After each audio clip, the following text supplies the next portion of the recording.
भट्टी साहब ने इस वक्त हमें यहाँ पर ज्वाइन किया है। भट्टी साहब, कल का मैच आपने भी देखा और बाबर पर एक बार फिर से तनकीद की जा रही है और हालांकि कल बेहतर नज़र आए लेकिन जीत नहीं दिलवा सके। कहाँ पर गलत कर रहे हैं बाबर आपके ख्याल में? आपका बहुत तजर्बा है क्रिकेट के हवाले से कि ये इस तरीके से बाहर कब निकलेंगे, जमूत को कब तोड़ेंगे वो?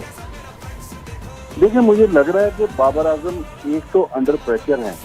फिर जब वो पाकिस्तान टीम की तरफ से खेल रहे थे और वहाँ भी उनसे परफॉर्मेंस नहीं हो रही थी, शायद मैंने जो थोड़ा बहुत नोट किया कल की जो 46 रन की इनिंग थी कि बाबर आजम ने अपना जो बैटिंग स्टाइल है वो थोड़ा सा तब्दील करने की कोशिश की है, जिसमें उनको मुश्किल पेश आ रही है। मेरे ख्याल में इंजमामुल हक जैसे पाकिस्तान के one of the greatest batsman जो है वो पेशावर ज़ल्मी के डगआउट में बैठे हुए, वो बाबर आजम को समझाएं। क्रिकेट से बहुत बुरा वक्त आता है। मुझे याद है 2003 के वर्ल्ड कप में इंजमामुल हक से बहुत बुरा वक्त आ रहा था, लेकिन क्रिकेटर्स उस क्राइसिस से निकल जाते हैं।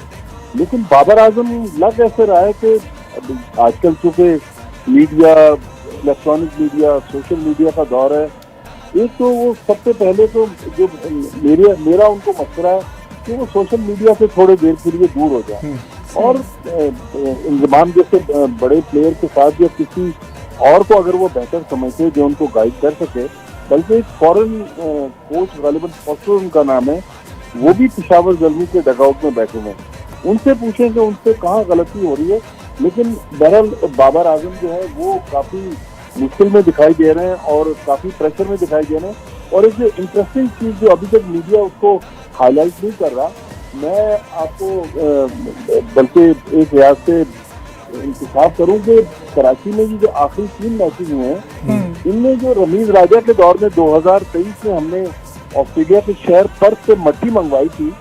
ऑस्ट्रेलिया में आपको पता है कि पर्थ की पिच जो है उसके बारे में कहा जाता है कि दुनिया की सबसे तेज पिच होती है, तो वो मट्टी इन्होंने नेशनल स्टेडियम कराची में तजुर्बा करके देखा।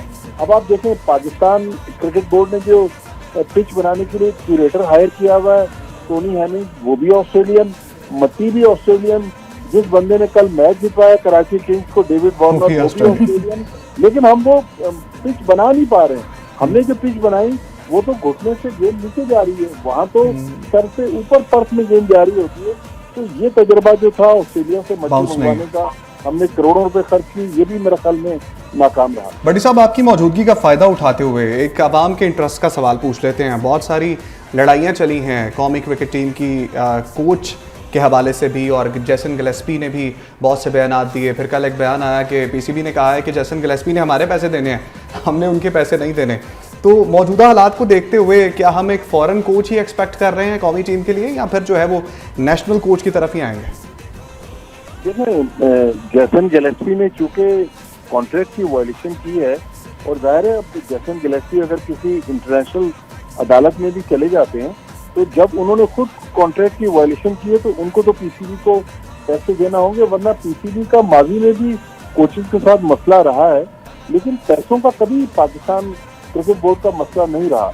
लेकिन जो मेरी इत्तलात है, जो मुझे थोड़ा बहुत सुनने को मिला है कि इस्लामाबाद यूनाइटेड के कोच हैं माइक हैसन, उनका ताल्लुक न्यूजीलैंड से है।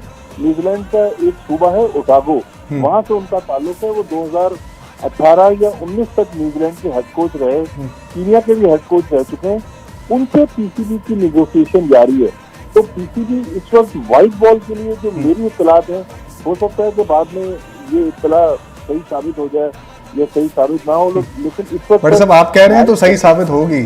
के साथ व्हाइट बॉल फॉर्मेट के लिए बात कर रहा है, और रेड बॉल फॉर्मेट के लिए, टेस्ट क्रिकेट के लिए जिस फॉर्मेट पे जैसन गिलेस्पी थे, वहां पर सुनने में आया कि सकलैन मुश्ताक को पाकिस्तान क्रिकेट बोर्ड हायर करना चाह रहा है। तो ये लेटेस्ट अपडेट है। लेकिन मेरे ख्याल में पाकिस्तान क्रिकेट बोर्ड को थोड़ी सी अपनी अदाओं पर गौर करना होगा कि फॉरेन कोचेज के साथ, ठीक है, वो अगर वायलेट कर रहे हैं जिसने जैसन गिलेस्पी ने कहा, तो उनको उसकी सजा भी मिलनी चाहिए और उनको पैसे भी देने चाहिए। लेकिन मुझे याद है 2018 या 19 की बात है, ऑस्ट्रेलिया के एक फील्डिंग कोच आए थे, स्टीव रिक्सन, उन्होंने भी शिकायत की थी कि उनको पीसीबी के इंटरनेशनल जो ऑपरेशन डिपार्टमेंट है उससे शिकायत है। उसके बाद ये शिकायत दूसरे फॉरेन कोचेज भी करते रहे, तो मोहसिन नकवी साहब को चाहिए कि अपने हाउस को ऑर्डर करें और ठीक है। देखें कि कौन लोग हैं जो पाकिस्तान क्रिकेट को बदनाम करने के लिए कोचेस के मामलात को मिस हैंडल कर रहे हैं। लगे हाथ ठीक भट्टी है। साहब, कैप्टन के हवाले से भी बता दें, क्योंकि हमने इस्लामाबाद यूनाइटेड में देखा कि पाकिस्तान नेशनल टीम के जो कप्तान हैं आगा सलमान मैच भी नहीं खेले, और फिर ज़रा टेस्ट टीम की कप्तानी का भी बता दें, ओडीआई का भी बता दें, रिजवान की परफॉर्मेंस भी बहुत बुरी चल रही है। तो कौन आ रहा है तीनों फॉर्मेट में कप्तान आपकी खबरों के हिसाब से? ये अभी फौरी तौर पर पीएसएल के बाद जो पाकिस्तान ने सीरीज खेलनी है वो तो T20 सीरीज खेलनी है, वो भी बांग्लादेश के खिलाफ। भट्टी साहब ने इस वक्त हमें यहाँ पर ज्वाइन किया है। भट्टी साहब, कल का मैच आपने भी देखा और बाबर पर एक बार फिर से तनकीद की जा रही है, और हालांकि कल बेहतर नज़र आए लेकिन जीत नहीं दिलवा सके। कहाँ पर गलत कर रहे हैं बाबर आपके ख्याल में? आपका बहुत तजर्बा है क्रिकेट के हवाले से, कि ये इस तरीके से बाहर कब निकलेंगे, जमूत को कब तोड़ेंगे वो?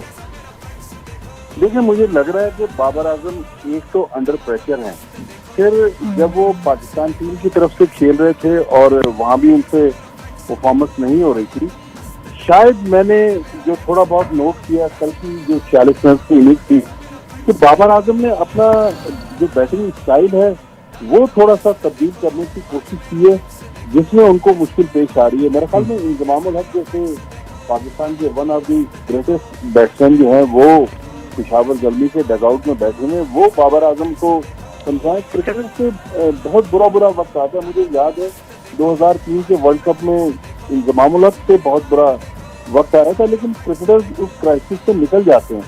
लेकिन बाबर आजम लग ऐसे रहा है कि आजकल चूंकि media, electronic media, social media का दौर है, एक तो वो सबसे पहले तो जो मेरा उनको मशवरा है कि वो सोशल मीडिया से थोड़े देर के लिए दूर हो जाए और इंजमाम जैसे बड़े प्लेयर के साथ या किसी और को अगर वो बेहतर समझते जो उनको गाइड कर सके, बल्कि एक फॉरेन कोच गालिबन फॉस्टर उनका नाम है, वो भी पेशावर जलमी के डगआउट में बैठे हैं, उनसे पूछें कि उनसे कहाँ गलती हो रही है।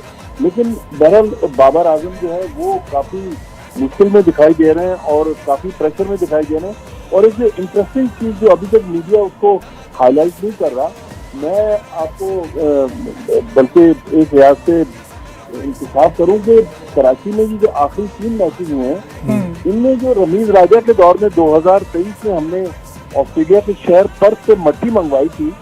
ऑस्ट्रेलिया में आपको पता है कि पर्थ की पिच जो है उसके बारे में कहा जाता है कि दुनिया की सबसे तेज पिच होती है, तो वो मट्टी इन्होंने नेशनल स्टेडियम कराची में तजुर्बा करके देखा।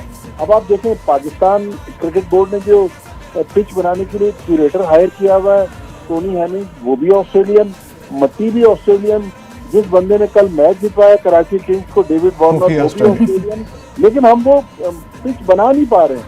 हमने जो पिच बनाई वो तो घुटने से गेंद नीचे जा रही है, वहाँ तो सर से ऊपर पर्थ में गेंद जा रही होती है।